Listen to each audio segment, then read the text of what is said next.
In this video, I share with you 3 different stamps that I carve that are perfect for this gift-giving season, especially when you want to make handmade gifts. So I have this one here that I hand sketched. I have this one here that I hand sketched. And then I have this one that I printed out from Photoshop. So I'm going to go ahead and carve all 3 of these because I'm really interested to see how they're going to turn out. So I'm going to start with the really most rustic and primitive one first, and then I'm going to move to this one, and then I'll finish with this very fine, detailed, thin type. Yikes. Then I transferred these to tracing paper that outlined the tag. So I want it to be able to stamp on the tag.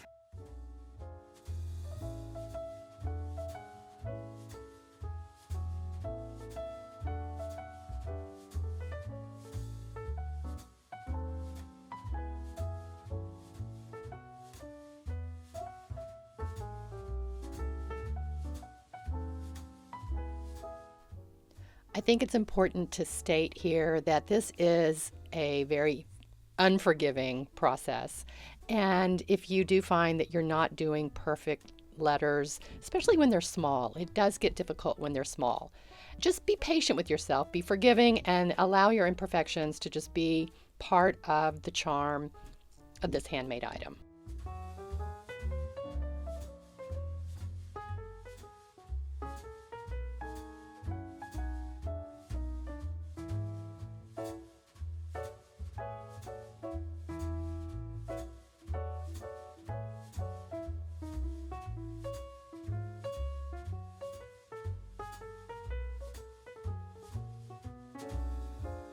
So when I take this first test print, you can see that there's a lot of noise around the outside of the design, and I'm just going to clean this up, and you'll see in the next clip that it looks much better.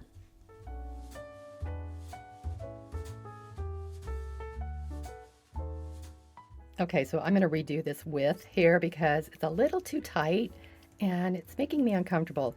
I'm going to kind of lower the angle on it so it's not so drastic.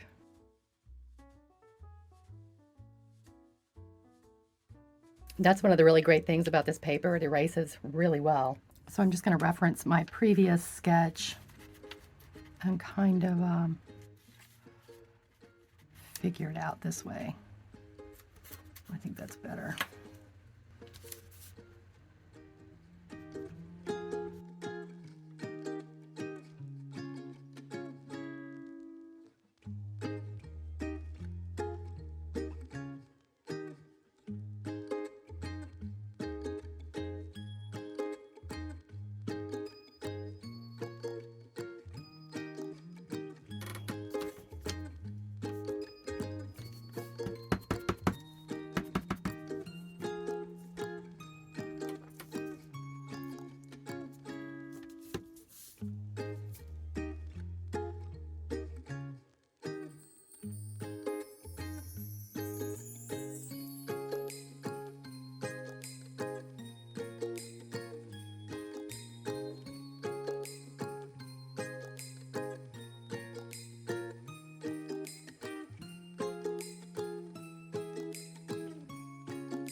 All right, so I came back to this the next morning. I just applied the glue evenly all over, and then I let it air dry overnight.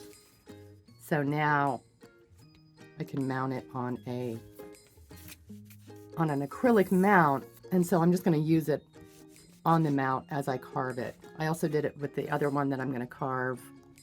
I let that dry overnight, and I'd also done it to this one. This has some activity on the back, but don't look at that.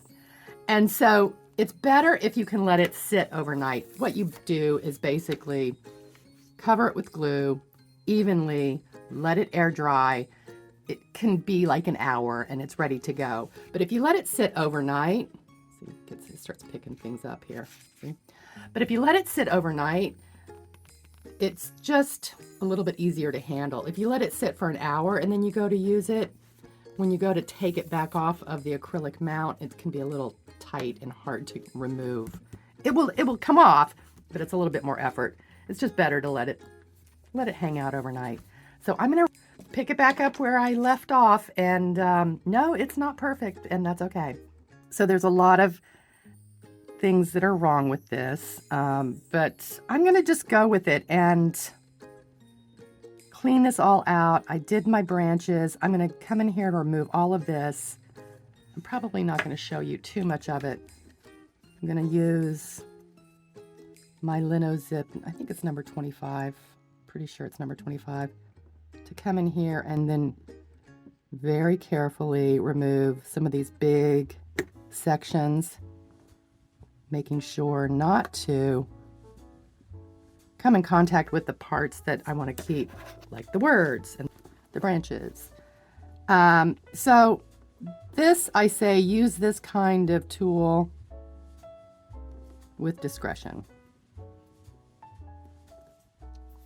And yes, that can take some time. I also like to use my craft knife, my X-Acto blade, which can go a little bit faster.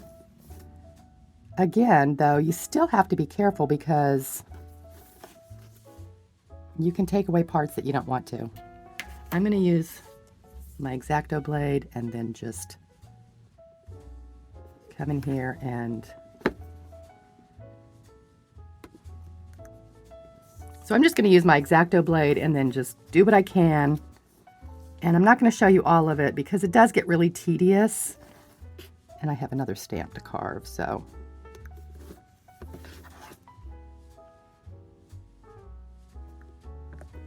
I don't want to bore you.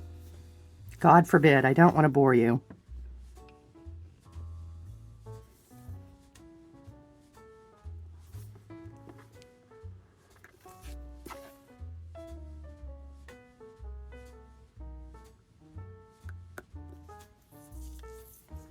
So you get the idea. I'm going to do this all over, get it really cleaned up, and then I'm going to take another impression. Okay, so this part here, I'm going to go ahead and remove it, only because I think it's going to help when I'm to be able to see through the acrylic mount when you're stamping it, especially if you're going to stamp it on tags and you don't have a whole lot of space to spare. All right, I'm also using this number 2 V-shaped blade because it helps taking out some of the deeper areas, and you can get a lot at one time. But again, be careful, it's got a big bite, so you don't want to take away something that you want to be left, because once it's taken away, you can't get it back. Again, I'm not too concerned about the perfection. This is why using a kneaded eraser helps.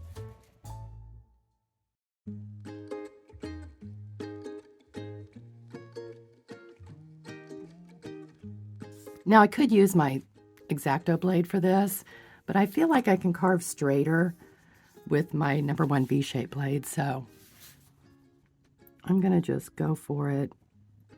I'm going to try to make it as consistent as possible. I'm going to go on the outside of the letters first. Hopefully that might give me a little bit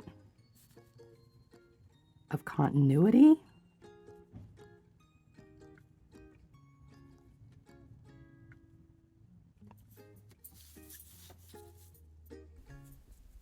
Now this is where you just really want to take your time and relax into it.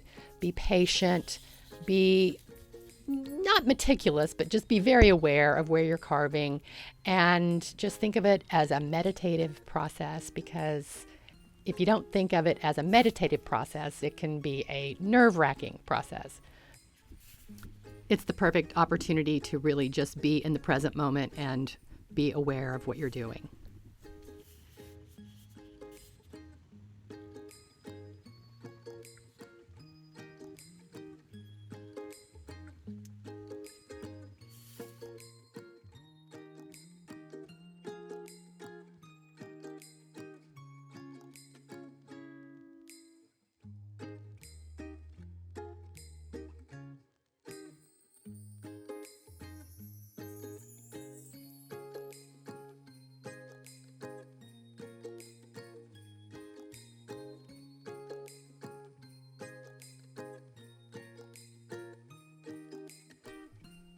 Thanks for watching. I hope you're inspired. I will see you in the next video.